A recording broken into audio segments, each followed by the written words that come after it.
Assalamualaikum warahmatullahi wabarakatuh. Bertemu lagi dengan saya Alma Awaliyah. Pada kesempatan kali ini kita akan sama-sama belajar tentang cara menanggulangi pencemaran lingkungan. Teman-teman, sebelum membahas tentang cara menanggulangi pencemaran, kita harus mengetahui apa itu pencemaran. Apakah teman-teman pernah melihat sampah yang dibuang sembarangan? Atau kalian pernah melihat polusi dari kendaraan bermotor? Nah, itu semua adalah salah satu contoh dari pencemaran lingkungan. Untuk lebih jelasnya, akan saya jelaskan selanjutnya. Pencemaran lingkungan. Pencemaran lingkungan berasal dari kata pencemaran dan lingkungan. Pencemaran artinya masuk atau dimasukkannya makhluk hidup, zat, energi, atau komponen lainnya ke dalam air atau udara. Sedangkan lingkungan adalah segala sesuatu yang ada di sekitar manusia dan mempengaruhi perkembangan kehidupan manusia. Dari pengertian pencemaran dan lingkungan, dapat diambil kesimpulan bahwa pencemaran lingkungan adalah masuk atau dimasukkannya makhluk hidup, zat, energi, atau komponen lainnya ke dalam lingkungan, serta berubahnya tatanan lingkungan akibat kegiatan manusia atau proses alam. Di sini terdapat dua gambar yang bertolak belakang.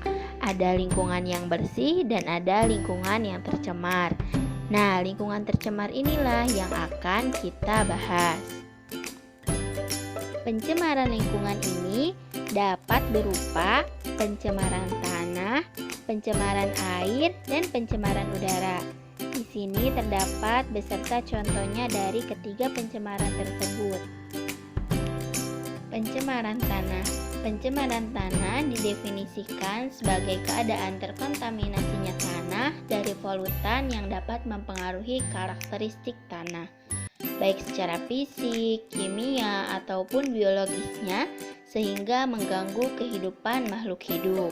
Pencemaran air adalah peristiwa masuknya zat atau komponen lain ke dalam badan air seperti laut, danau, sungai, air tanah, dan lainnya yang biasanya disebabkan oleh aktivitas manusia. Dan pencemaran udara. Pencemaran udara merupakan suatu kondisi di mana kehadiran satu atau lebih unsur kimia, fisik, atau biologis di atmosfer dalam jumlah yang membahayakan bagi kesehatan manusia, hewan, dan tumbuhan. Setelah mengetahui pengertian dan jenis pencemaran lingkungan, selanjutnya kita akan memasuki bahasan kita hari ini, yaitu cara menanggulangi pencemaran lingkungan. Menanggulangi pencemaran lingkungan itu dapat berupa pencegahan dan penanggulangan setelah terjadi pencemaran. Langkah ini kita lakukan agar lingkungan di sekitar kita itu bersih dan tidak tercemar oleh apapun. Adapun cara yang bisa kita lakukan untuk menanggulangi pencemaran lingkungan adalah: pertama, menerapkan prinsip 3R, reduce, reuse, dan recycle.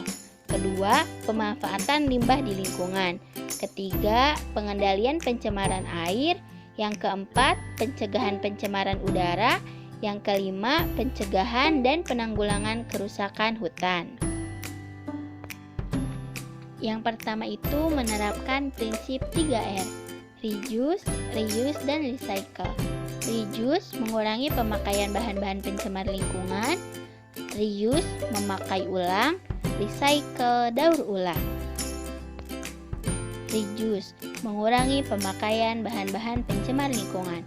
Hal yang bisa kita lakukan adalah menggunakan kendaraan bermotor yang ramah lingkungan, mengurangi penggunaan plastik, menghindari penggunaan deterjen yang berlebihan, dan menghindari penggunaan pupuk yang berlebihan. Reuse, memakai ulang. Hal yang bisa kita lakukan adalah ketika kita memiliki barang atau pakaian yang sudah tidak dipakai, kita bisa berikan kepada orang lain yang membutuhkan. Selain itu, kita juga bisa menggunakan benda-benda yang dapat diisi ulang, seperti pulpen dan tempat sabun cair isi ulang. Recycle, Daur ulang. Daur ulang merupakan upaya mengolah barang atau benda yang sudah dipakai untuk dipakai kembali. Contohnya, menggunakan kain sisa membuat pakaian dimanfaatkan untuk bahan membuat boneka dan lain sebagainya. Yang kedua adalah pemanfaatan limbah di lingkungan. Pemanfaatan limbah organik, sisa makanan untuk pakan ternak, dan pemanfaatan limbah anorganik dengan menjadikan berbagai produk kerajinan, seperti plastik bungkus kopi yang digunakan untuk membuat tas. Yang ketiga adalah pengendalian pencemaran air.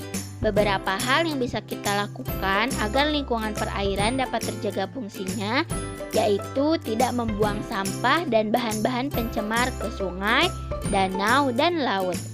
Dan jika terpaksa harus membuang ke sungai, limbah diolah terlebih dahulu sehingga tidak membahayakan lingkungan. Yang keempat, pencegahan pencemaran udara.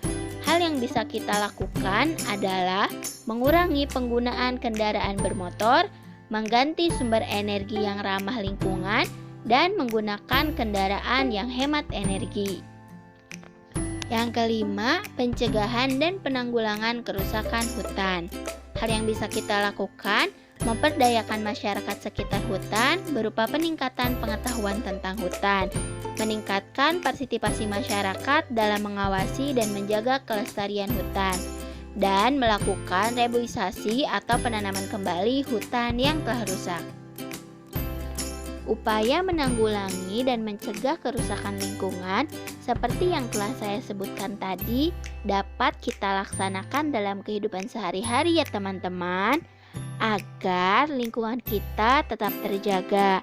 Dengan lingkungan yang terjaga, maka hidup kita pun akan ikut terjaga pula. Di sini terdapat lingkungan yang bersih. Contohnya itu lingkungan air, lingkungan tanah, dan lingkungan udara. Di sini menunjukkan bagaimana lingkungan itu sangat bersih dan tidak tercemar. Lingkungan yang bersih dapat dipengaruhi oleh perilaku manusia. Maka ketika kita menginginkan lingkungan yang indah atau yang bersih, kita pun harus menjaga lingkungan tersebut agar tetap terjaga. Alhamdulillah, materi hari ini telah kita pelajari bersama-sama. Semoga kita bisa memahami materi tersebut dan dapat mengaplikasikannya dalam kehidupan sehari-hari. Sekian yang bisa saya sampaikan. Mohon maaf bila banyak kesalahan. Sampai bertemu di materi selanjutnya. Wassalamualaikum warahmatullahi